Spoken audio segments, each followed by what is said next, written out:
loolu itam dinañ ci àddu. Soye Diagne ginnaaw bi ñu ko tegee loxo ci kanamu enquête kat bi nag weddi na li mu wax naan daal si fiction la nekkoon da doon wax loo xamante ne daal ci imagination la loolu itam dinañ ci waxtaan dama mbégte di ko bokk ak Doye Samb nuyu naa la.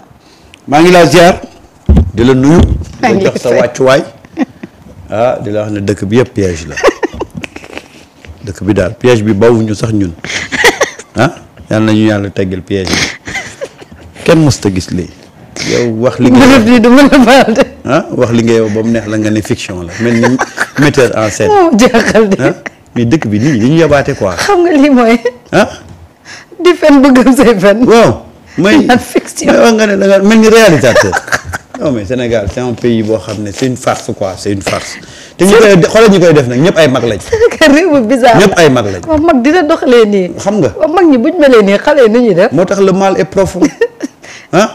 fiction mën na maa wax yow ñu woo la nga toog naan ay fiction la. moo tax Abdou Diallo wër na rus de moom mi toogoon naan Soye war nañ ko bàyyi lan lañ ko jàppee xanaa war naa am gàcce ba déggee démb.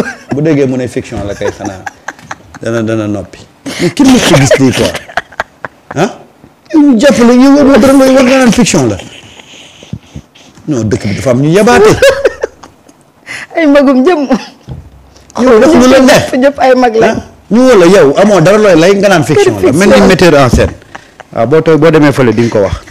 non vraiment ce pays là c'est comme promoteur film rek. waaw mais là c'est non ici au Sénégal le ridicule ne tue pas. non mais réew mi nag war nañ ko sangat de. non réew mi du sangat de ñi fi nekk di def yëfi yabaate la ñuy jël teg leen ay daan bu ko defee penc mi leer.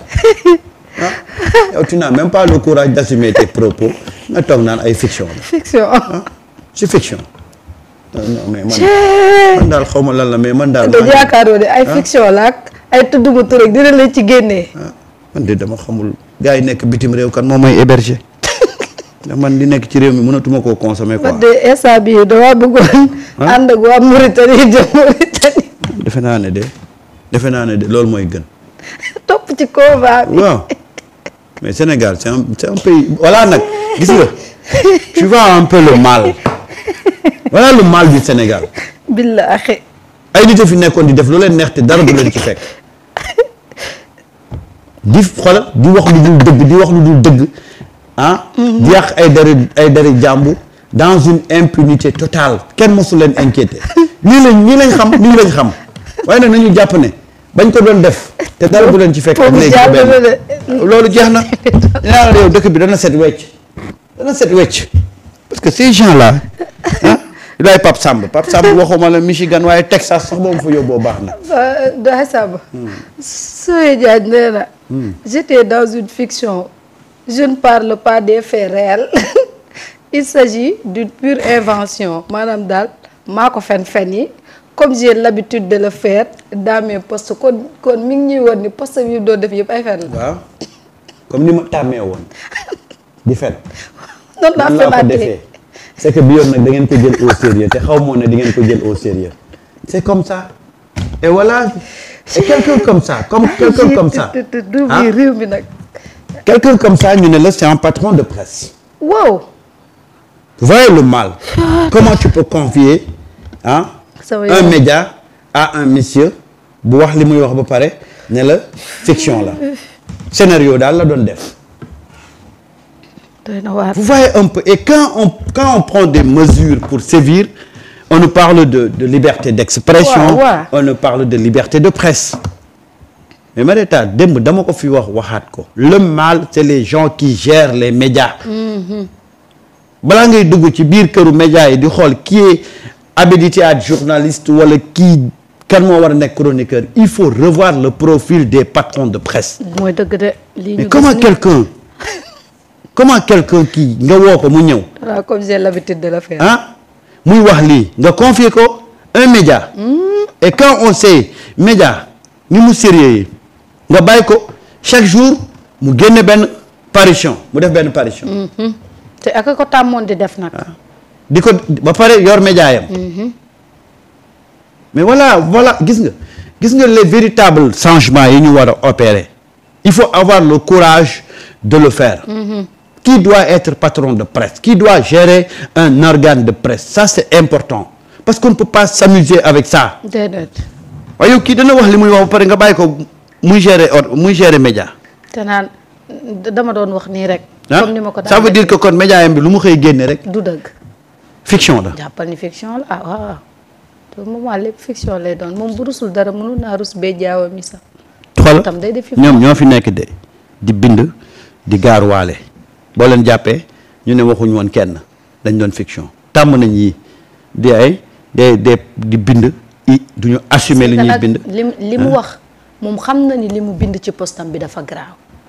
waaw mais parce que boo demee bay interpeller voyage yu président bi ci affaire yoo xam ne war na ko régler wàllum viol ak yooyu ça veut dire que yow yaa ngi tilimal sax. demu président de la République mais loolu laa la wax c'est-à-dire que c'est fait intentionnellement. ah wax dëgg yàlla. lii ñuy def nii tayef la xam nga luñ ci jublu. yàq deri nit. tous les moyens sont bons pour décrédibiliser nos institutions. mais pas comme ça doyen sama. waaw mais ñoom noonu lañ jàpp parce que noonu lañ ko doon defee te dara du leen ci fekk. Marieta tudd fàttaliku l'épisode de la clé de 10 millions. waaw clé 10 millions tam amoon na fi. ak yeneen. réew mi nag lu c'est comme ça lii la ñu jàngoon xam ko di ko def te dara du leen ci fekk mais ça c'est grave lu xoolal waxuma la sax li mu wax de mais le fait que nga dem ba taxaw ak enquêteurs yi naan fiction la. comme j'ai l'habitude de le faire mes autres. waaw naan fiction la lii rek motif la pour nga téye ko. billaay. mais il faut ce pays-là il faut avoir le courage de faire des réformes qui s'imposent par État. réew mi anarchie totale moo fi am. dama ko yàgg wax. ku ne lu la neex posté sa Facebook ku ne lu la neex tweeté ku ne lu la neex toog wax ci plateau yi. barki démb on parlait de Bachir Fofana ak li mu wax mu xam ni teguwul ci dëgg nga tuumaal ku yor sentif bëgg a gàkkal institution boobu tey yow nga ñëwaat yëkkati kàddu teg ko ci kaw ku nekk ci nguur gi ba ci voyage président pour lan pour rek yow manipuler loo xamante ni yow li ngay wax leer na ne la en âme et conscience du dëgg. kenn waru billaay. lii tam anarchie totale la. Tafa Ndiaye tu as parfaitement raison kenn waru ko bàyyi.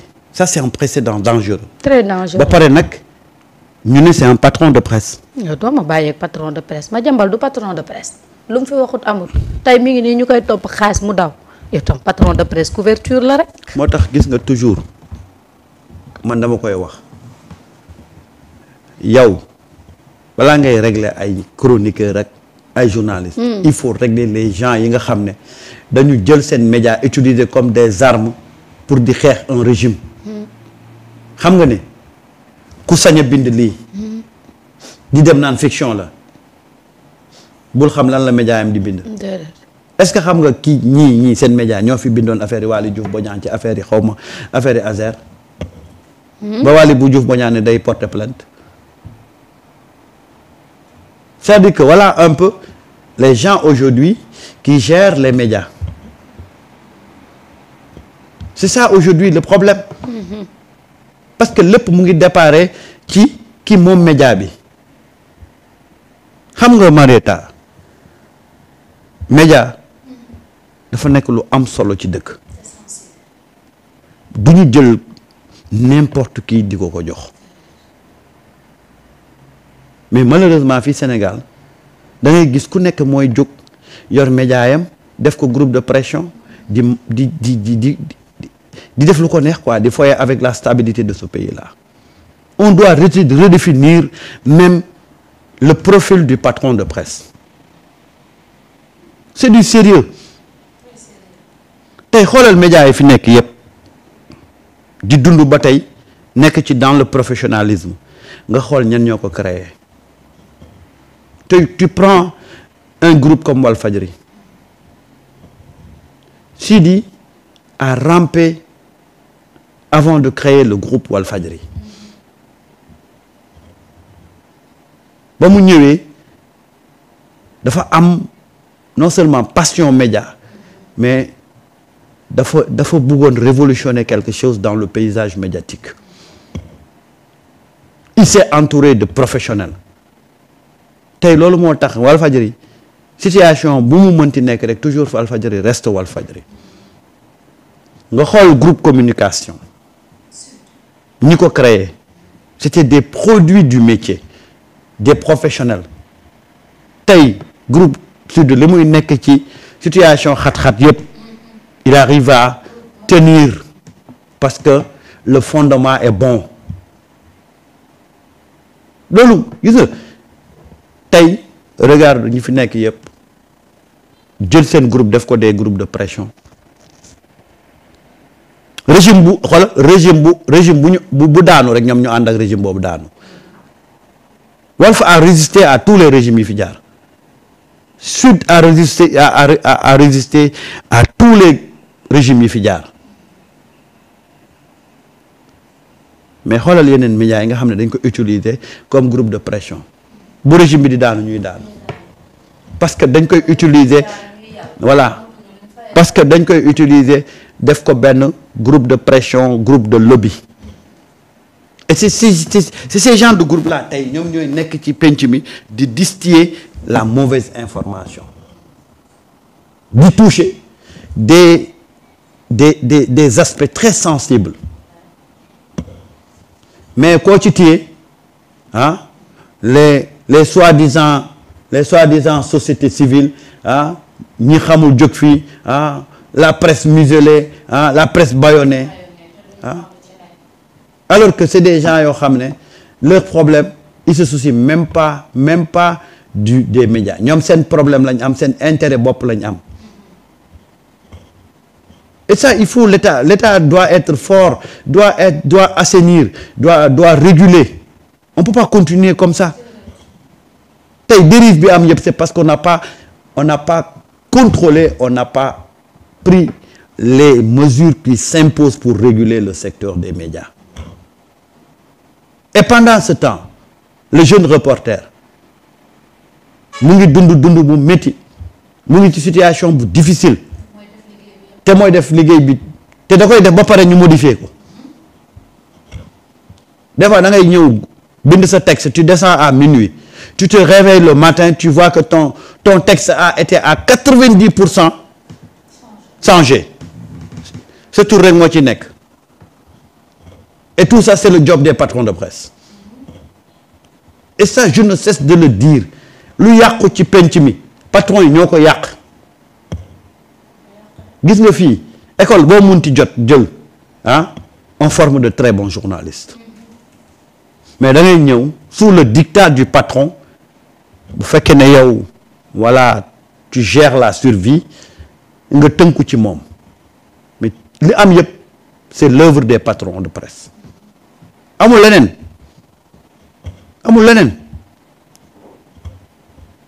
dans les organes où les patrons de presse dañu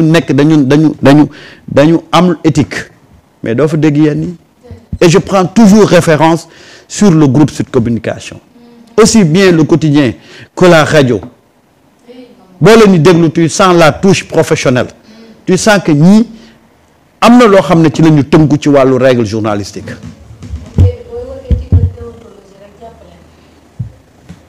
mais malheureusement yow ñu ngi la woo ak li nga fi wax yëpp te du tey de yaa gën a di bind ah ana góor ak gaaruwaale ah xoolal ci seen page yi la ñuy nekk di gaaruwaale duñu assumer li ñuy wax duñ ko ñemee wax tey ñu jàppale nga ñëw naan ay fiction ah mel ni ku nekk Netflix ah. est-ce que du dee seetaan Netflix lu bëri xam nga des fois série yi boo ci accroché da ngay yaakaar ne dund boobu boo ce pays là c'est-à-dire que dafa am ñoo xam ne c'est malheureux de dañu xam nga nu ma koy woowee Marieta ñàkk jom ah gis nga lu mu métti ah assumer say li ngay def mais xam nga nekk mag ñëw taxaw ñu lay laaj ah ngay yóbbu nit ñi ci ay boobaa ay brisket ah ay film Mickey ah naan ay sama ay fiction la ah. dafa ñaaw de lii moom moo tax moomu doon toog naan li ñuy jàppee ay nañ ko sooya te tey ñoo ngi nii bàyyi Ngoné Sall nangam sooya li mu wax moom na ko wax dina xam lan lañ ko jàppee gis nga nit boo koy même boo koy faral mooy faral ci dëgg kii dafa neex a faral kii ku koy faral moo tax tey ba ma gisee affaire bi ma ni kii bu ko liiree ba xam du am gàcc moom mi toogoon di wax lan lañ jàppee Soye Diagne tey mu toog naan li ma wax yépp du dëgg da ay fiction la comme ni ma ko yàgg bindee samay post ci kilifa gu toll ni moom xam nga ñii mooy li ma lay wax rek ñii ñëpp c'est des gens yoo xam ne sénégalais ñoo leen xamul ñu ngi leen di doog a xam billaay kii est-ce que xam nga da doon dem plateau TFM moom mi waaw invité nañ ko fa ñii ñëpp gis nga leen dañu nekkoon ci benn combat ils ont perdu ils continuent maintenant di insister élection yi passé sama sa kàddu la doon jàppal xoolal ñii ñëpp c'est les mêmes clics c'est les mêmes clics jëwriñ ci yor wàllum communication mais il faut qu'il règle ça Samba Alioune Sall rek bi ñu waxantee dëgg te yàlla tax li mu war lijjanti si presse bi lijjantiwu ko presse bi laisser aller bii quand on parle naan ay chroniqueur nangam naan chroniqueurs yi patron de presse yi ñoo leen fa teg te bañ leen fay teg xam nañ ni ñii amuñu xam-xam ñii wax ju ñaaw la ñu mën ñu teg ko am ñoo xam dañuy toog jeegu taal seen YouTube teg fa ay góor yoo xamante ni dañuy wax li ñuy wax dara du si dëgg ñoom ñëpp ku ne ñam nga kaso ñu toog fa di wax bay xexet loolu yëpp ministre de la communication moo ko war a lijjanti am na loo xam ne dérive yi mënut a continuer. non nekkatuñ ci affaire média. lii dootul média. déedéet ay gis ku toog di wax yoo xam ne doo sax comprendre. génn carrément cadre journaliste. waaw mais li ci gën a ruslu man dama yeewu tey est-ce que bi ma yeewoo quand j'ai vu bi ma yeewoo ba gis muy wax ay waxu ay fiction non je sais que dama jàppoon ne kenn moo publier nii rek doon ironiser quoi mais mosuma gëm ne c'est-à-dire que c'est le gars qui a dit ça quoi. loolu da la wax. lu mu waxaat. lu mu wax xaaral ma leeral la lu mu wax. xam nga damaa teel a yeewu bi ma teel a yeewu rek ma yem ci. yow may mu ne j'étais dans une fiction je ne parle pas de faits réels il s'agit d'une pure invention maanaam daal fen la daal yoo xamante ni j'ai l'habitude de le faire dans mes autres postes. wala lii nee na il a l'habitude de mentir quoi. maanaam daal fen yàgg na di fen. waaw ci mag. waaw kilifa. léegi imaginer c'est un patron de presse qui dit ça. lii de bu la ci dara bett. bu la ci dara bett de. on te confie un média. yow tu te réveilles tu dis que man j'ai l'habitude de mentir quoi. baax na nañ toog rek di seetaan média bi ñuy def lu leen neex rek. et puis c'est des gens yoo xam ne su Sénégal doon dépendre man xam nga des fois ñi ngay gis ñuy wax yenn wax yi c'est des gens qui n'apportent absolument rien à ce pays-là. Marita. Sérieusement on vient de loin. Billaay on vient de loin. Et tous ces produits-là ont été créés par Macky Sall. Ah bien sûr. ma koy wàcc rek presse bi xaajaloo ñi di tëb gauche ñi ñaan impôt bee ma dara fay ñi di wàññi seen ay employés nga xam ne naturelul. non naturelul de ñi naturel ba tey ñu ngi continuer ak seen ay employés di leen fay.